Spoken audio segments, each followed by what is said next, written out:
Hello there, everyone, and welcome to SJ Studio where the voices resonate. Well, today we turn our attention to a concept that is often praised, frequently quoted, and yet rarely understood with its true depth, the habit of never giving up.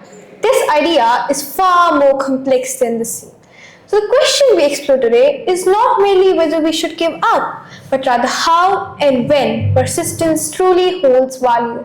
To reflect on this, I am Mariam Wani, your host for today's podcast, joined by our guest, Shaman of Six Petunia, and we are here to talk about the topic the habit of never giving up. Thank you, Mariam. It's a pleasure to be a part of this conversation. So, Shaman, let us commence with a simple yet important question. The phrase never giving up is everywhere in classrooms, in speeches, and in everyday conversations. But beyond its surface meaning, what does it truly represent to you? I believe it is often misunderstood as something dramatic or extraordinary. In reality, it is much greater than that. To me, never giving up means continuing even when progress is slow, when outcomes are uncertain, and when motivation is no longer present.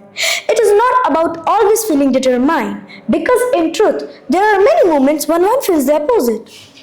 Well, that is an important distinction. The habit of never giving up is often associated with constant motivation, but in reality, motivation is quite unreliable. So, in your opinion, if motivation fades, what sustains this consistency? I would say discipline. Motivation may inspire us to begin, but discipline ensures us that we continue. It creates a sense of responsibility towards our goal, even on days when enthusiasm is absent.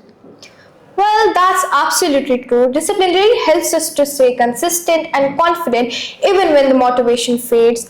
But let me ask you a personal question. Have you ever been in a moment where giving up felt like a reasonable or a justified choice? Yes, certainly there have been some times when consistent effort did not lead to improvement and it felt discouraging. However, upon reflection, I realized that the issue was not the effort but the method I was using. After coming to this realization, I kept going and going to reach my goal.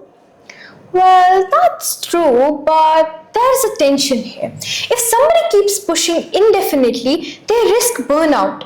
Where is the boundary between persistence and self damage? That's where nuance matters. Success does not mean consistent exertion. Sustainable persistence includes what I had called international disengagement. You pause to recover, recalibrate, and return. The difference lies in the mindset. Quitting says, I am done. Recovery says, I am preparing to continue. Same actions, stepping back, but entirely different meaning. Well, it is definitely easy to say in words or on paper cards, but how do we in real life build that tolerance without losing the motivation entirely?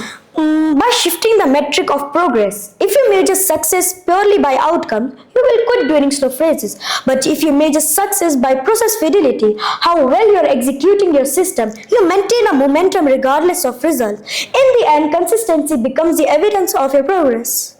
Well, that's the point. So, before we conclude, what message would you like to give someone who feels close to giving up? I would say do not make a permanent decision based on a temporary emotion. Take a pause if needed, but do not give up entirely, Mariam. Sometimes progress is closer than it appears. Perhaps the habit of never giving up is not about the constant strength, but about the quiet decision to continue. Thank you so much, Shaman, for your insights. This is Mariam Wani signing off. Thank you so much for listening.